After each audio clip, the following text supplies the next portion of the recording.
Je m'appelle Rachel Meyers, j'ai 32 ans, et pendant des années j'ai été celle qui payait tout, la bonne fille. Tout a pris fin lors d'un dîner du dimanche chez mes parents à Tacoma, le poulet rôti fumant, les bougies allumées, moi assise à la table avec cette même douleur sourde que je ressentais toujours, celle d'être le distributeur automatique de la famille, celle d'être invisible. Ma sœur Alyssa leva son verre de vin avec ce sourire cruel et demanda d'une voix forte où étaient mon mari et mes enfants avant de lancer « Ah oui, tu n'en as pas ». Je me figeai, mon père Douglas gloussa dans sa serviette, ma mère Karen éclata d'un rire aigu, il se moquait de moi, de mon appartement vide, de ma vie. Quelque chose en moi ne se brisa pas, cela gela. Je regardai Alyssa, je souris, mais pas un sourire gentil, et lui demandai d'une voix parfaitement calme où était son argent, avant d'ajouter que je l'avais soutenu jusqu'à aujourd'hui. Le silence tomba, lourd, et ce n'était pas la fin du dîner mais le début de tout. Ma vie à Seattle paraissait parfaite, j'étais chercheuse UX, quelqu'un qui organise, qui clarifie, qui répare les parcours numériques, et mon appartement à Capitol il était propre, silencieux, avec une belle vue, un canapé confortable et une machine à café high-tech. Je gagnais bien ma vie, j'étais la fille responsable, celle qui avait tout sous contrôle, mais c'était un mensonge, une vie percée comme un seau troué, la moitié de mes revenus disparaissant avant même de m'appartenir, descendant. La I5 vers Tacoma, vers ma famille. Je payais tout, pas juste les dîners occasionnels, mais leur vie entière. Tout avait commencé 7 ans plus tôt quand mon père, mis à temps réduit au chantier naval, m'avait demandé de couvrir l'hypothèque, pour quelques mois, juste le temps de se remettre. Fier de ma première augmentation, j'avais accepté, mais les mois devinrent des années. Puis ma mère se mit à appeler pour le gaz, choquant, pour les factures, exceptionnelles, puis vinrent les cartes de crédit, le chauffe-eau, la cave inondée, et je payais tout. Et ce n'était pas seulement les urgences, c'était les box d'abonnement de ma mère, l'abonnement de golf de mon père, les plats à emporter, pour nous remonter un peu le moral. Je finissais par financer leur plaisir, leur loisir, leur confort. Et il y avait Alyssa, la créative, pendant que moi j'étais, l'intelligente, celle qui devait payer pour la créative. Elle n'avait pas de travail mais des projets, principalement sa boutique de mode en ligne, que je finançais intégralement. Site web, développeur, hébergement, stock, ordinateur, appareil photo, déplacement, tout. Ils appelaient ça de la gratitude, me disant, que ferions-nous sans toi, Ra, ou, tu es notre sauveuse, la seule en qui on peut vraiment compter, tandis qu'Alyssa se contentait de m'envoyer des messages pour son assurance auto. J'avais grandi en croyant que l'amour signifiait le sacrifice, que mon rôle était de m'occuper d'eux. Enfant, je nettoyais les verres qu'Alyssa cassait, je lui donnais mon argent de cantine, je la tutorais, car j'étais, l'aînée, celle qui comprend. À 32 ans, j'avais un bon travail, un appartement propre, mais rien d'autre, pas d'économie, pas de retraite, une voiture de 7 ans, pas de vacances depuis 4 ans, et je renonçais au déjeuner avec mes amis par honte de dire la vérité. Je ne pouvais pas venir parce que je payais pour l'épicerie de mes parents et les échecs commerciaux d'Alyssa. Le soir, dans mon appartement silencieux, je regardais mon application bancaire et voyais défiler les transferts, Douglas, Capital One, Alyssa, Tacoma Mortgage. Je n'étais que le moteur secret qui faisait tourner une machine brisée, et en échange je recevais des restes, des remerciements vides, et ce soir-là, leur rire. Le rire de ma mère n'était pas seulement un rire, c'était le son d'un contrat brisé, la preuve que mes sacrifices n'étaient qu'une plaisanterie. Je payais la nourriture, le vin, le toit, et il riait de moi parce que je n'avais ni mari ni enfant, sans comprendre que je n'en avais pas parce que je passais ma vie à être la femme de mon père et la mère de ma sœur et de ma mère. Je réalisais alors que je ne les aimais pas, peut-être jamais, j'étais juste responsable d'eux, et que tout n'était qu'une transaction. Je donnais, ils prenaient, sans même le respect minimal. Je regardais mon salaire, mon budget, les années perdues, la vie que j'avais versée dans leur coupe vide pendant qu'ils en demandaient toujours plus. Leur monde reposait sur moi, et je venais de fissurer la fondation. Je me levai de table, personne ne parla. Ma mère me fixait, bouche entr'ouverte, mon père regardait son assiette, soudain vieux, et Alyssa semblait prête à éclater de rage. Je dis que je partais et sortis sans attendre, pris mes clés, montai dans ma voiture, les mains tremblantes non de peur mais d'adrénaline froide. Je roulais vers Seattle sous la pluie, les essuie-glaces scandant le rythme, et je ne pleurais pas moi qui pensais devenir hystérique, je restais simplement, étrangement, vide. Je pensais que j'allais devoir m'arrêter sur le bas-côté de l'autoroute, aveuglé par les larmes. Mais j'étais vide. La partie de moi qui pleurait pour eux, qui culpabilisait, avait disparu. Elle avait été brûlée par le rire de ma mère. À la place, j'ai commencé à compter. Mon esprit était soudain un calculateur froid et parfait. 1. L'hypothèque. 1950 par mois pendant 7 ans, 84 mois. J'ai fait le calcul dans ma tête. Quelque 155 400 $. Mon estomac s'est contracté. J'avais payé 155 400 $ pour une maison qui n'était même pas à mon nom. 2. Les cartes de crédit.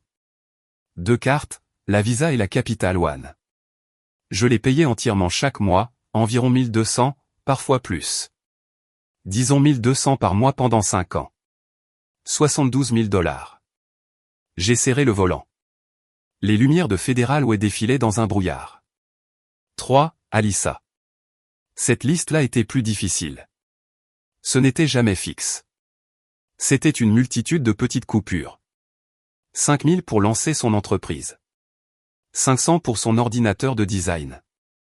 220 par mois pour son assurance auto. 400 pour sa réparation le mois dernier. 80 chaque mois pour son forfait téléphonique. 50 ici, 100 là pour les courses, l'essence, une nouvelle tenue pour un entretien. Des entretiens qu'elle n'obtenait jamais. Des emplois qu'elle n'acceptait jamais. Impossible de tout additionner. C'était un flux constant. Au moins 1000 par mois rien que pour elle. 155 400, 72 000, encore 60 000 pour Alissa. Facile. Plus de 280 000 $. J'en avais la nausée. J'avais donné plus d'un quart de million. Mon argent, celui que je gagnais en passant des heures en réunion, en gérant des projets, en fixant des données jusqu'à me brûler les yeux. Mes soirées tardives, mes délais stressants. J'avais pris tout ce travail, toute cette vie, et je l'avais simplement offerte. Pourquoi? Pour un rire. Pour un rictus. Pour un goût sont ton mari et tes enfants, Rachel? J'ai dépassé l'aéroport de SeaTac. La pluie tombait plus fort. J'ai pensé aux choses que je voulais. Je voulais voyager. Je voulais aller au Japon. Je voulais acheter un petit appartement, un qui serait vraiment à moi. Je voulais un chien. Je voulais retourner à l'école pour un master. Toutes ces choses étaient pour un jour. Plus tard. Quand les choses se calmeraient dans la famille. Rien ne se calmait jamais parce que j'étais celle qui payait pour le chaos. Celle qui finançait leurs mauvaises décisions. Le trajet m'a changé. À chaque mile, le brouillard dans ma tête se dissipait. Ce n'était pas de l'amour. Ce n'était pas un devoir. C'était du vol. Je n'étais pas leur fille. J'étais leur banque. Et j'étais un distributeur qu'ils pouvaient frapper et tourner en ridicule quand ils ne leur donnaient pas exactement ce qu'ils voulaient. Quand je suis arrivé au parking de mon immeuble à Capitol Hill, j'étais une autre personne. La femme qui avait conduit jusqu'à Tacoma cet après-midi-là avait disparu. Cette femme était une victime. Une faible. Une bonne fille. La nouvelle femme n'était qu'une femme. Je suis monté à mon appartement. Le silence était parfait. Pas solitaire, le mien. Je n'ai pas retiré mon manteau. J'ai déposé mes clés sur le comptoir. Je suis allé droit à mon bureau et j'ai ouvert mon ordinateur. Mes mains ne tremblaient plus. Elles étaient parfaitement stables. Je me suis connecté à ma banque. J'ai cliqué sur paiement de facture. La liste est apparue. Tacoma Mortgage Corp, 1850 prévu pour le premier. J'ai bougé la souris. Annuler le paiement récurrent. Une petite fenêtre, êtes-vous sûr?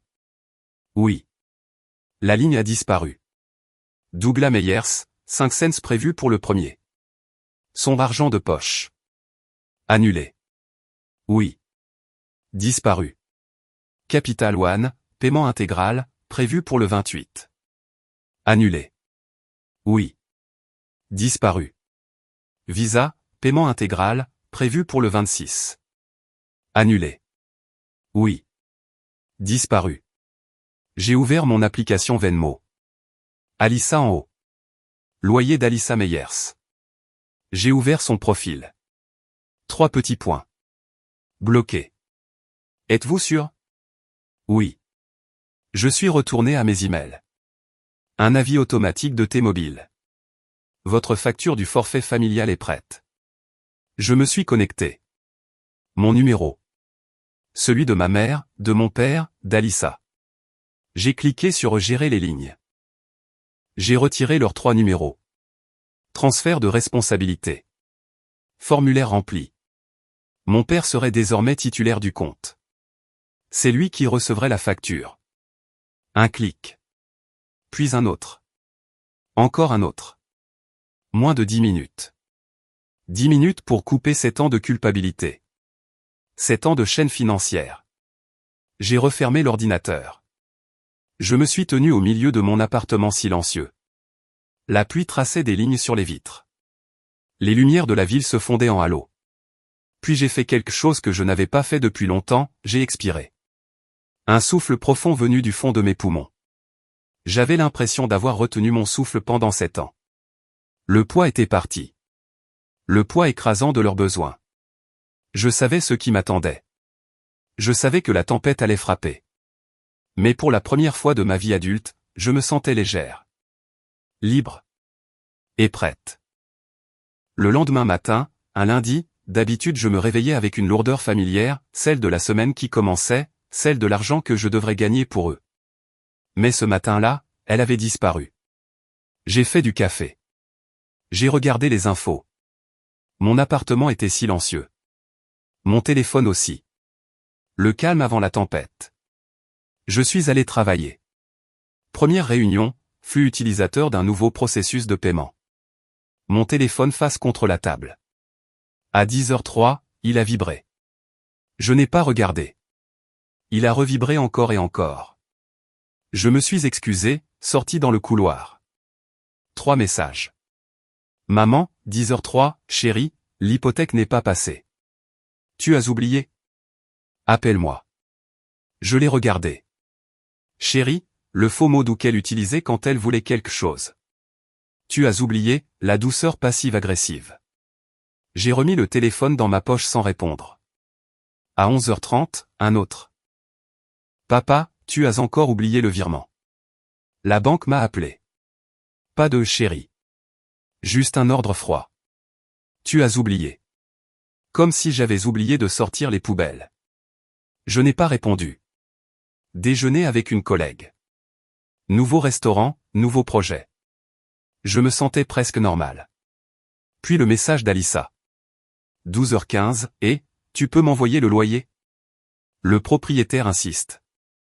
Celui-là m'a glacé.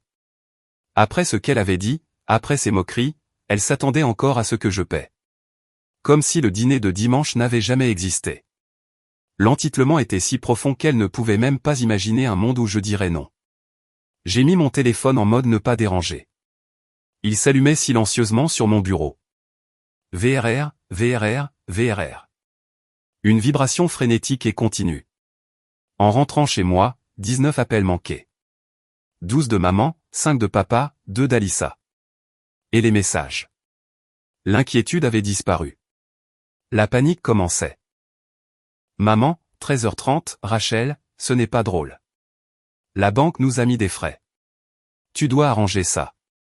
Maman, 14h, tu nous punis pour ce qu'Alissa a dit? Elle ne le pensait pas. Tu dramatises. Appelle-moi. Papa, 14h10, appelle-moi maintenant. Alissa, 15h, vache. Alissa, 15h05, sérieusement Rachel, j'ai besoin de l'argent, le propriétaire est à ma porte, ne fais pas ta. Je me suis assise dans ma voiture. C'est elle qui se moquait de ma vie vide. Et c'est moi qui payais son loyer. Et j'étais la connasse parce que je ne le payais plus. La logique était si tordue que j'ai presque ri. En rentrant, la phase de colère avait commencé. Ma messagerie vocale était pleine. Je me suis assise sur mon canapé propre et tranquille. Haut-parleur. Message 1, maman, hystérique.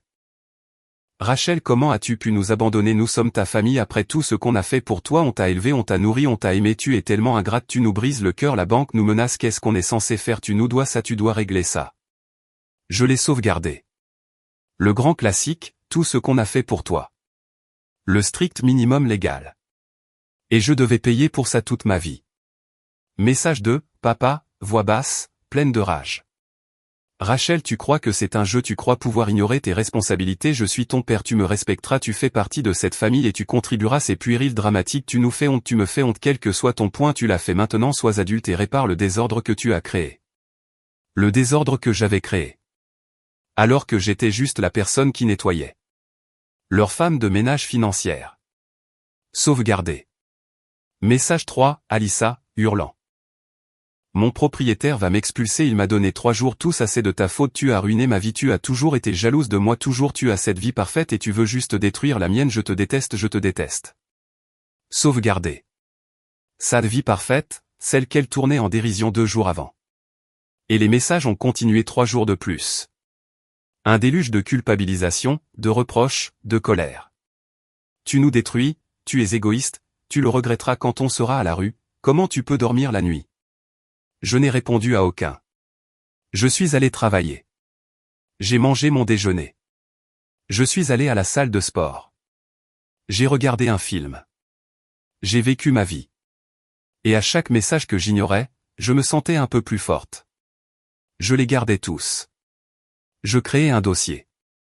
Je sauvegardais les textos. Je conservais les messages vocaux. Au début, je ne savais même pas pourquoi je faisais ça. Ça me paraissait simplement logique. Mon travail concerne les données. Et ceci, c'était des données. C'était une preuve. La preuve de leurs abus. La preuve de leur sentiment d'avoir des droits sur moi. Je savais que ce n'était pas fini. Je savais qu'ils n'allaient pas abandonner. Ils étaient comme des loups. Ils avaient goûté à mon argent et ils n'arrêteraient pas avant de le récupérer ou de me vider jusqu'au dernier centime. C'était une guerre. Et ces messages, c'étaient les premiers tirs. Je les gardais parce que je savais que j'en aurais besoin pour la prochaine bataille. Au bout d'une semaine, les textos ont cessé. Seulement le silence. Le bourdonnement constant de colère sur mon téléphone avait disparu. Ce silence était pire que le bruit. Le bruit, c'était la panique. Le chaos. Le silence, lui, était une stratégie. Je connaissais ma famille.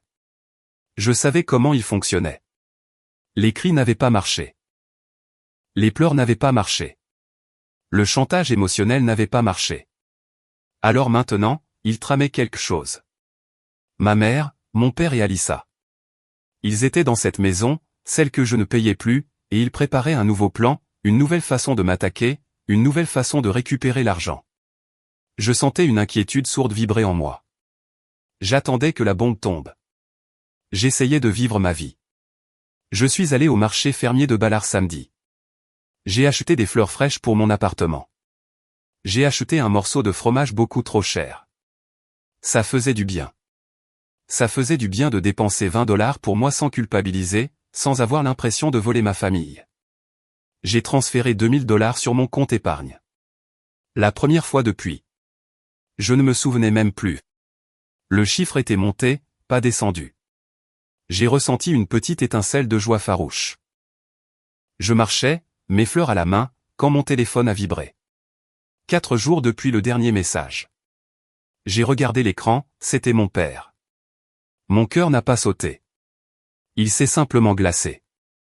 Le texto tenait en 5 mots. Reviens dimanche.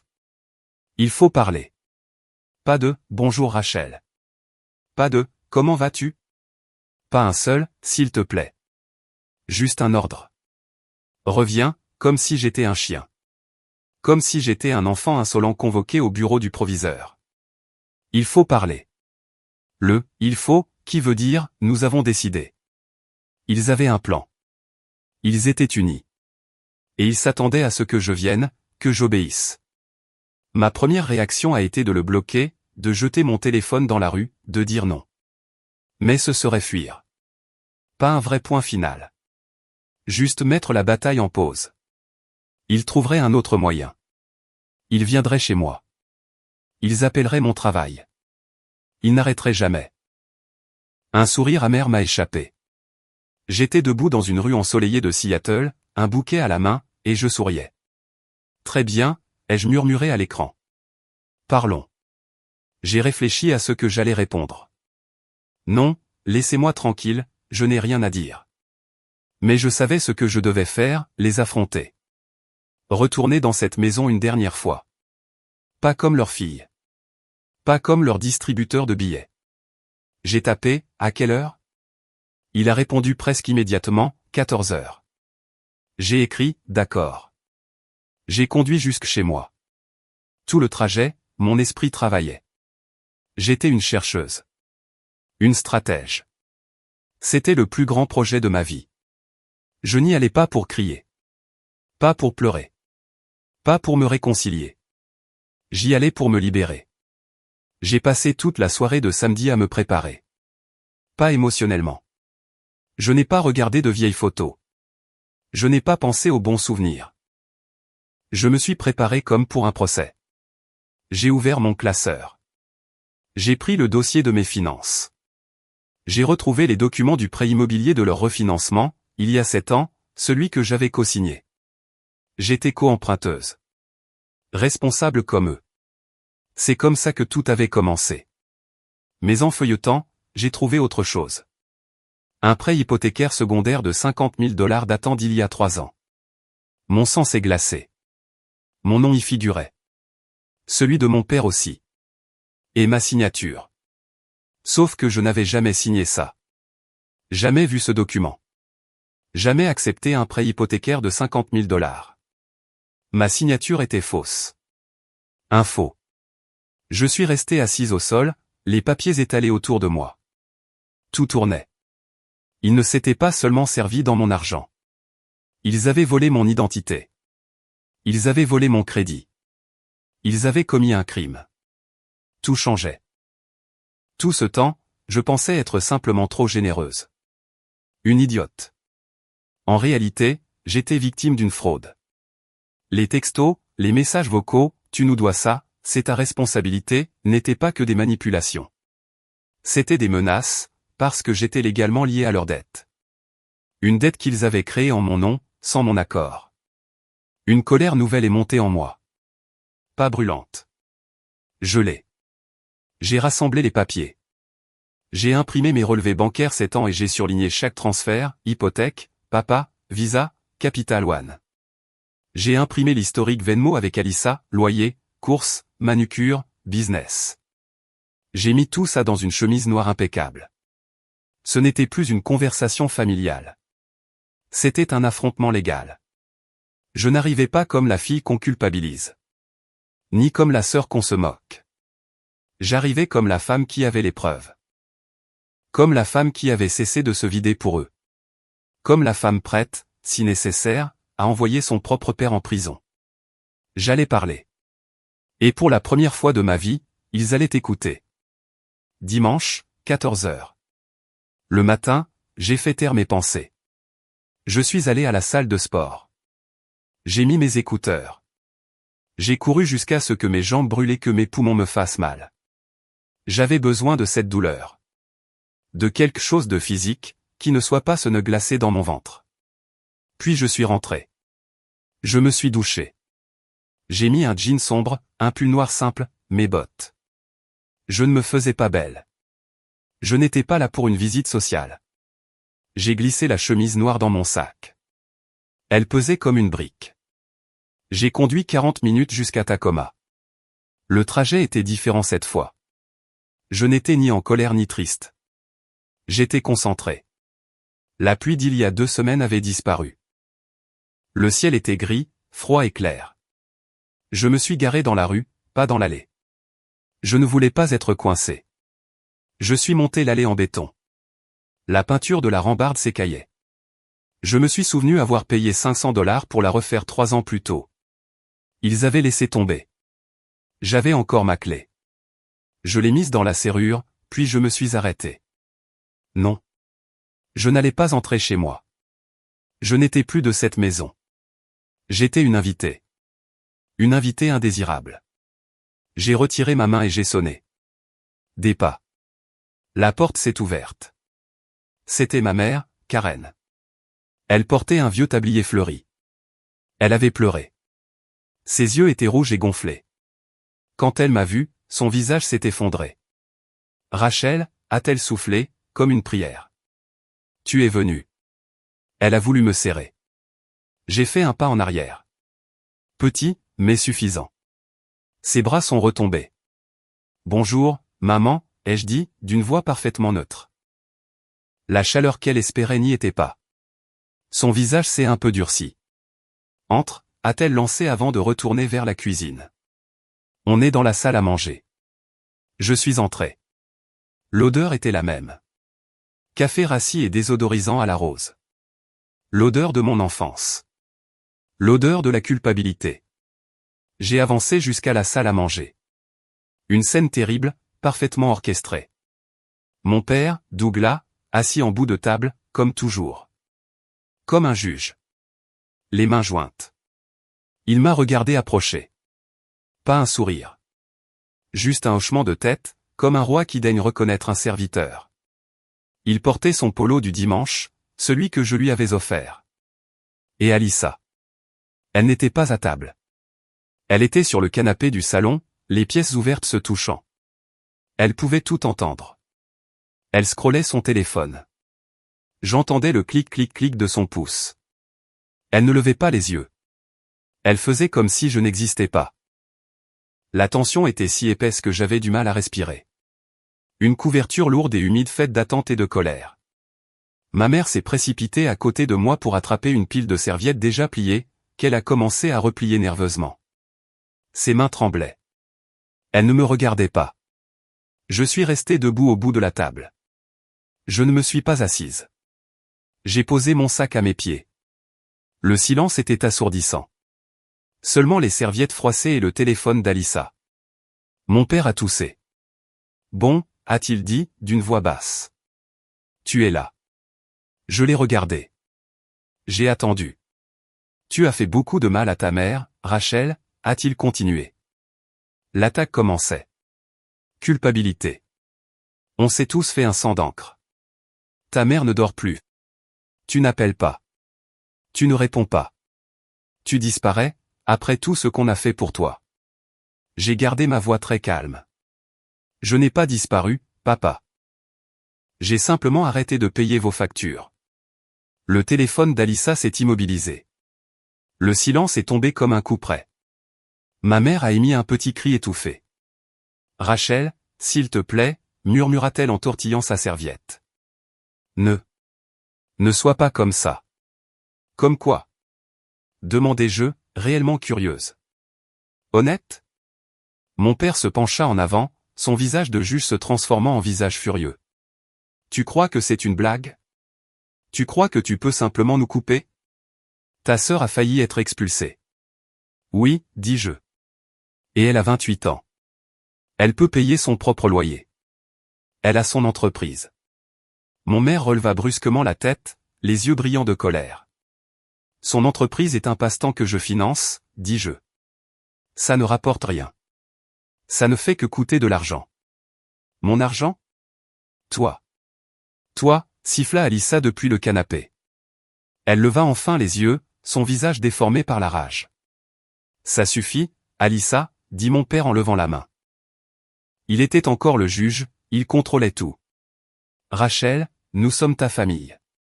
On se soutient les uns les autres. Tu as une responsabilité.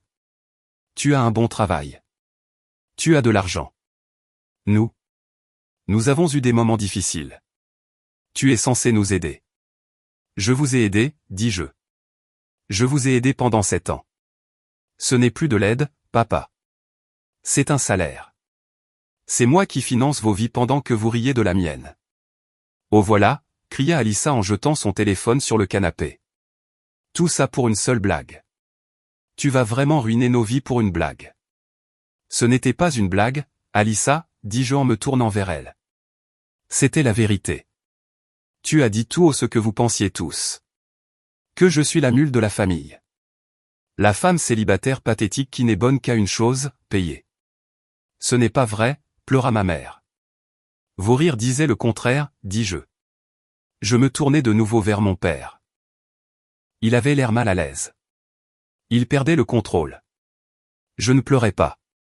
Je ne m'excusais pas Rachel, dit-il en tentant une nouvelle tactique, le père déçu. Ce n'est pas toi. Tu n'es pas cette personne froide. Nous allons arranger ça. On va s'asseoir et tu vas réactiver tes paiements et on passera à autre chose, à ce drame. Il disait cela comme si tout était déjà décidé. Je faillis sourire. Non, dis-je. Quoi? Non, on ne va pas faire ça. Je plongeai la main dans mon sac et en sortis le classeur noir. Je le posai sur la table. Le bruit fut doux mais résonna dans la pièce. Mon père le fixa. « Je ne suis pas ici pour parler de vos sentiments, dis-je. Je ne suis pas ici pour discuter d'une blague. Je suis ici pour parler de ça. » J'ouvris le classeur. Ma mère cessa de plier les serviettes. Alissa se leva du canapé et s'approcha. Les yeux de mon père se plissèrent. « Qu'est-ce que c'est? Ton petit budget? » ricana-t-il. « Non, dis-je. » Je sortis la première feuille et la fis glisser vers lui. « Tu as falsifié ma signature, dis-je. » La main de ma mère vola à sa bouche. Alissa s'arrêta net. « Quoi? » Mon père regarda le papier. Son visage, auparavant si en colère et sûr de lui, se décomposa. Il sut tout de suite ce que c'était. C'était le prêt hypothécaire sur la maison, 50 000 $. De quoi? De quoi parles-tu? Murmura-t-il. Il bluffait, mais sa voix tremblait. Je pointai la ligne de signature. Ce n'est pas ma signature, dis-je, ma voix froide et nette comme le ciel dehors. Tu as signé mon nom. Tu as pris un prêt de 50 000 $ à mon nom, sans me le dire. Il me regarda, les yeux agrandis par la panique. La banque ne partage pas ton opinion sur la fausse signature, papa, dis-je. Je les ai appelés. Le vrai affrontement avait commencé. Ce n'était plus une fille en colère. C'était une victime qui portait plainte. Le juge était descendu de son estrade. Il était dans le box des accusés. Le silence fut absolu, plus lourd que tout ce que j'avais connu. Mon père, Douglas, fixait le contrat. Il était livide. Minuscule. Le roi qu'il était il y a quelques minutes avait disparu. Ma mère, Karen, fut la première à bouger. Elle chancela, agrippant la table. Douglas, murmura-t-elle. Qu'est-ce qu'elle dit? Dis-lui qu'elle a tort. Il ne répondit pas. Il fixait toujours la signature. Il ne peut pas me dire que j'ai tort, maman, dis-je, parce que c'est la vérité. C'était une erreur, balbutia mon père. Un malentendu. On avait besoin de l'argent pour le toit. Tu te souviens, il fuyait. C'était pour la maison. Notre maison. C'est un prêt de 50 000 $, papa, dis-je. On ne se trompe pas sur 50 000 $. Et on ne confond pas sa propre signature avec celle de quelqu'un d'autre. C'est un crime. Ça s'appelle de la fraude. De la fraude? Hurla ma mère. Rachel, tu ne peux pas dire ce mot devant ton père. Il l'a fait pour nous protéger. Pour protéger la famille. Et qui me protège, moi? Demandai-je. Je ne criais pas. Ma voix traversa son hystérie. Qui me protège quand mon crédit est ruiné? Qui me protège quand je suis légalement lié à une dette que je n'ai jamais signée? Je replongeai ma main dans le classeur. Tu crois que tout ça se résume à un seul prêt? Dis-je. Parlons de la vérité, celle écrite noir sur blanc. Je sortis une pile de documents. Voici l'hypothèque, celle que j'ai effectivement co-signée il y a 7 ans. Et voici les 84 paiements que j'ai faits. Un chaque mois. Le total, 155 400 $. Voilà ce que j'ai mis dans cette maison. Ma mère gémit. Et ici, dis-je en sortant une autre pile. Les relevés des cartes de crédit, Visa, Capital One, ceux que j'ai payés entièrement chaque mois pendant 5 ans. Tes voyages de golf, papa. Tes box par abonnement, maman. Vos restaurants. Vos courses. Plus de 72 000 $. Mon père tressaillit. Il détourna les yeux. Et toi, Alissa, dis-je en me tournant vers elle. Elle était figée. Tu veux parler d'une blague? Je sortis le dernier dossier. L'historique Venmo. Voici ta vie, Alissa. Celle que j'ai financée. Loyer, assurance, matériel, ongles, café, dîner. Plus de 60 000 $. La table entière était couverte de ma vie, la preuve de leur vol. J'ai payé, dis-je, plus d'1/4 million de $. La maison, les voitures, la nourriture, vos loisirs. Et en échange, vous m'avez humilié et volé. Ma mère tremblait. Tu Tu ne peux pas faire ça, souffla-t-elle. Tu ne peux pas faire ça à ta famille. Je la regardai droit dans les yeux. C'est vous qui l'avez fait, maman. Vous l'avez fait quand vous avez ri. Tu bluffes, cracha Alyssa, la voix tremblante. Tu essaies juste de nous faire peur. Tu n'oserais pas.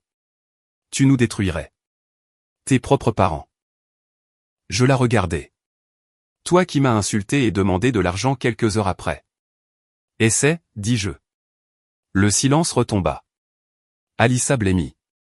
Elle savait. Ils savaient tous. L'ancienne Rachel n'existait plus. Ce n'est pas une discussion familiale, dis-je. Je me redressai. Je me sentais calme. Puissante. Ceci est une notification légale. C'était mon atout. J'ai engagé une avocate, dis-je. Mon père releva brusquement la tête. Voilà ce qui le fit réagir. Elle s'appelle Melissa Grant. Elle est avocate spécialisée en fraude à Seattle. Elle a une copie complète de ce dossier. Elle a les messages vocaux que vous m'avez laissés, les colériques, papa, les hurlements, Alyssa. Elle a les textos. Tout. Ma mère émit un son étranglé. Et voici ce qui va se passer. J'étais le juge maintenant. Vous avez deux options. Option 1, vous avez 30 jours. À partir de demain, tu iras à la banque, papa. Tu avoueras au service antifraude que tu as falsifié ma signature pour le prêt de $50 000. Tu feras retirer mon nom du prêt. Tu feras retirer mon nom de l'hypothèque originale. Cette maison sera entièrement votre responsabilité. Ensuite, tu signeras un document rédigé par mon avocate stipulant que vous ne me contacterez plus jamais pour de l'argent. Jamais. C'est l'option 1. Mon père respirait à peine. Et l'option 2 ? Murmura ma mère, terrifiée. Option 2, vous ne faites rien. Vous pensez que je bluffe. Vous essayez de me culpabiliser. Et dans 30 jours, au matin du 31, Melissa Grant déposera une plainte pénale au bureau du procureur du comté de King pour vol d'identité et fraude criminelle. Alyssa eut un hoquet. Tu m'enverrais en prison, murmura mon père. Il avait l'air brisé. Je le regardais. L'homme qui m'avait appris à faire du vélo. L'homme qui riait de ma vie. Je te donne une issue, dis-je. Tu as 30 jours pour nettoyer mon nom. 30 jours pour réparer ce que tu as fait. Tu peux choisir l'honnêteté ou affronter les conséquences. Le choix resta suspendu. La vérité était sur la table. Toute la pièce était brisée. Pour la première fois, j'avais tous les morceaux en main. Le silence qui suivit mon ultimatum était différent, pas tendu. Mort. Le silence d'une bombe qui vient d'exploser. Puis l'effondrement commença. Ma mère, Karen, la première. Elle ne pleura pas, elle se brisa. Un cri aigu et terrible sortit d'elle.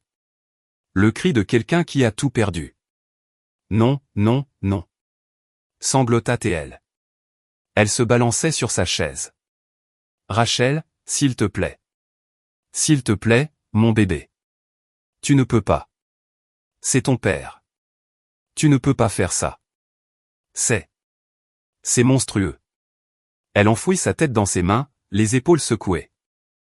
Douglas, fais quelque chose, dis-lui que tu es désolé, répare ça, mais mon père, Douglas, était une statue, livide, la peau grise et cireuse, fixant le document de prêt falsifié, piégé, le juge jugé à son tour et déclaré coupable, incapable de parler, cloué sur place, sachant que je ne bluffais pas, sachant que je le tenais, un homme face à un échec et mat, puis il y avait Alyssa qui regardait tour à tour la silhouette secouée de sanglots de ma mère et le visage pâle et muet de mon père, et je voyais le calcul dans ses yeux, un rat sur un navire qui coule, découvrant la faiblesse de ses parents et la disparition de l'argent, le distributeur n'était pas fermé pour réparation, il avait disparu pour toujours en emportant toute la banque, sa terreur ne devint pas de la tristesse mais de la rage. Son visage vira au rouge sombre, elle me pointa du doigt en hurlant, « Tu nous ruines. Tu détruis cette famille. Égoïste. Égoïste. Tu jettes ton propre père en prison pour de l'argent. » Sa voix stridente emplissant la maison, je ne bronchai pas et la regardai simplement, « Je ne vous ruine pas, Alyssa, je me sauve, dis-je, d'une voix incroyablement calme, la seule chose calme dans la pièce, et je laissai ces mots s'enfoncer, vous étiez en train de vous noyer dans les dettes, dans les mauvaises décisions, Et au lieu d'apprendre à nager, vous m'entraîniez avec vous, depuis 7 ans, je vous lâche, ce n'est pas la ruine, c'est la survie. Tu t'es toujours cru meilleur que nous, cracha TL, avec ton boulot chic à Seattle et ton appartement propre, tu nous méprises. Non, répondis-je, je prenais soin de vous. Ce n'est pas la même chose.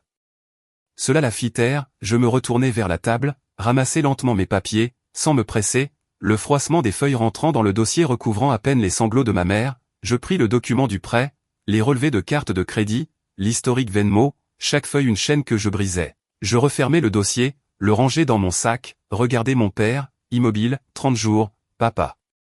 Le compte à rebours commence maintenant. Mélissa Grant attend ton appel ou le mien. Je quittai la table, traversai le salon, passant devant Alyssa tremblante d'une rage sans exutoire, allai jusqu'à la porte d'entrée, posai la main sur la poignée, puis me retournai, non pas vers eux, mais vers la maison, celle que j'avais payée, sauvée, celle où l'on m'avait piégé, cette maison tient grâce à moi, dis-je d'une voix claire, pendant 7 ans, mon nom, mon travail, mon argent ont soutenu ces murs, la maison où vous vous êtes moqué de moi, la maison où vous avez commis une fraude, vous pouvez soit la reconstruire honnêtement, soit la perdre complètement, à vous de choisir.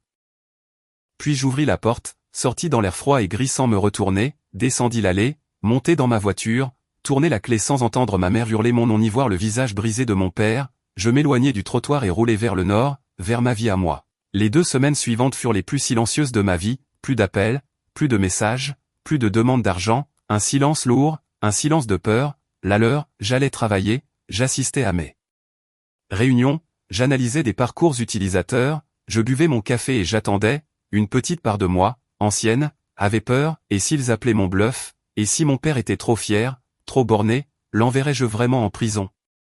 Je me posais la question chaque soir et chaque soir la réponse était oui, non par vengeance, mais parce que c'était la seule façon d'être libre, s'il choisissait la prison plutôt que ma liberté. C'était son choix, je ne choisirais plus pour lui, je vivais dans cette anxiété calme, je recommençais à dormir, je transférais tout mon salaire sur mon propre compte épargne, je regardais le chiffre augmenter, je consultais des sites de voyage, tapais Tokyo dans une barre de recherche, je reconstruisais ma vie dans l'attente, puis un mardi matin, 14 jours après l'affrontement, mon téléphone sonna, Mélissa Grant, mon cœur se serra sans s'arrêter, je me réfugiai dans une salle de réunion. Vide et décroché, Rachel Meyers, Rachel, c'est Mélissa, j'ai une mise à jour, je serrai mon téléphone jusqu'à blanchir mes jointures, qu'est-ce qui s'est passé, c'est réglé, dit-elle, et je relâchai un souffle que j'ignorais retenir, je viens d'avoir le service des fraudes de la banque et j'ai parlé à votre père, il s'y est rendu hier, il a signé une confession complète. Il a admis avoir contracté le prêt hypothécaire sans votre accord et avoir falsifié votre signature, je fermai les yeux, il avait choisi, et maintenant, plusieurs choses, la banque a retiré officiellement votre nom du prêt de $50 000, effectif immédiatement, vous êtes dégagé, votre dossier de crédit sera corrigé dans la semaine, vous n'êtes pas responsable de cet argent, les larmes vinrent, non de tristesse mais de soulagement, un poids de $50 000 s'était évaporé.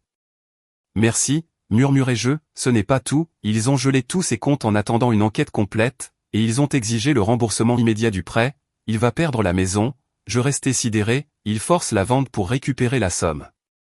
Et nous déposons aujourd'hui l'acte de renonciation à votre nom sur l'hypothèque, mon père avait déjà accepté de signer. Vous serez totalement libéré de cette maison et de ses dettes d'ici la fin de la semaine. Libre et dégagé, nous raccrochâmes, je restai 10 minutes immobile dans la salle vide, le poids de 7 ans, de leurs besoins, de la responsabilité écrasante se dissipa, je ne me sentais ni heureuse ni triomphante, juste légère, enfin droite, une semaine plus tard, il me restait une dernière chose à faire, je conduisis jusqu'à Tacoma, un samedi, sans entrer dans la maison, juste pour passer devant et voir cette grande pancarte rouge et blanche plantée dans la pelouse que j'avais fait tondre pendant tant d'années, à vendre, je garai la voiture un peu plus loin, observai le porche, la fenêtre de ma chambre d'enfance, la maison que j'avais sauvée et que je venais de laisser partir, je ne ressentis ni victoire ni triomphe, car on ne gagne pas ici, on cesse simplement de perdre, je ne voulais pas qu'il soit à la rue, je voulais seulement moi, ma vie, mon nom. Et c'était le prix, je regardai le panneau et ressentis non pas de la colère, non pas de la haine, non pas de l'amour, mais la clôture, la fin, je repartis, sachant avec une certitude totale que je ne remettrais jamais les pieds dans cette rue. 3 mois passèrent, l'hiver gris de Seattle céda, le printemps arriva, les cerisiers explosèrent en rose, ma vie changea, d'abord en petites choses, j'achetai de nouvelles œuvres colorées pour mon appartement, une machine à café chère que je désirais depuis des années, sans culpabilité, juste parce que je la voulais, je réservai un vol pour Tokyo, 10 jours à l'automne, mon compte épargne devint réel, solide, avec un chiffre qui me rassurait, un chiffre à moi, puis ma vie changea en grand, mon patron m'appela dans son bureau, l'entreprise élargissait mon équipe, il me promouvait directrice UX, avec un nouveau bureau, une grosse augmentation. Une semaine plus tard, nous avons eu la cérémonie de promotion. C'était un petit événement dans une jolie salle de conférence en centre-ville. Il y avait du champagne, de petites bouchées, et mon patron a prononcé un discours. Il a parlé de mon travail, de mon dévouement, de mon sens du détail. Il a appelé mon nom, notre nouvelle directrice, Rachel Meyers. Je me suis levé. Mon équipe, mes collègues, mes amis, tous ont applaudi. J'ai avancé vers l'avant, j'ai serré la main de mon patron, j'ai accepté le petit trophée en verre. J'ai regardé les visages devant moi, mes amis du travail souriaient, et ma seule vraie amie, Sarah, venue me soutenir, rayonnait, tandis qu'une chaise vide au fond attirait mon attention. Je ne les avais pas invités. Ma famille. Ce n'était pas un acte de colère, ni une punition. L'idée ne m'avait simplement jamais traversé l'esprit. Pourquoi l'aurais-je fait? Il ne faisait pas partie de cette vie. Cette vie que je m'étais construite. Cet accomplissement était le mien. Je l'avais mérité. Je l'avais obtenu alors qu'il me tirait vers le bas. Et en me tenant là avec mon trophée, j'ai regardé cette chaise vide et je m'en suis trouvé parfaitement bien. Je ne ressentais aucune perte, aucune tristesse. Je me ressentais seulement moi. Plus tard dans la soirée, mes amis m'ont emmené boire un verre pour fêter ça. Nous avons ri, parlé du travail, de choses normales et légères. Personne ne m'a demandé d'argent. Personne n'a dénigré ma vie. C'était juste normal, sain. En rentrant chez moi, j'étais seul dans mon appartement, mais je ne me sentais pas seul. J'ai retiré mes talons, j'ai posé mon trophée sur le comptoir de la cuisine, je suis allé vers mon casier à vin. J'y gardais une très bonne bouteille que je réservais pour une occasion spéciale. J'ai décidé que celle-ci en était une. Je l'ai ouverte, j'en ai servi un verre, puis je me suis avancé vers ma grande fenêtre. Mon appartement donnait sur la ville. Les lumières de Seattle scintillaient, la Space Needle brillait. C'était magnifique. J'ai regardé mon reflet dans la vitre sombre, une femme de 32 ans, une directrice, une propriétaire enfin, locataire d'un condo, une voyageuse. J'ai levé mon verre vers elle et j'ai murmuré, à elle, rien qu'à elle. À moi. Dire non n'est pas de la cruauté. C'est du respect de soi. J'y ai longtemps réfléchi. Pendant des années, j'ai cru que non était un mot mauvais, un mot égoïste. Je pensais que dire oui faisait de moi une bonne personne, une bonne fille, une bonne sœur. Mais le oui était un poison, ma mort lente. Je mourais de 1000 oui. Le non était le remède, dur, amer, mais salvateur. Je ne leur avais pas dit non, je m'étais enfin dit oui à moi-même. J'avais appris par une cousine ce qui s'était passé. Ils avaient vendu la maison. Ils avaient dû le faire. Après avoir payé la banque, il ne leur restait plus grand-chose. Ils avaient déménagé dans un petit appartement de 2 chambres à l'autre bout de la ville. Mon père, Douglas, avait trouvé un emploi dans un magasin de bricolage, à remplir des rayons. Ma mère, Karen, était caissière dans un supermarché. Et Alissa était serveuse dans une chaîne de restaurants. Ils travaillaient tous.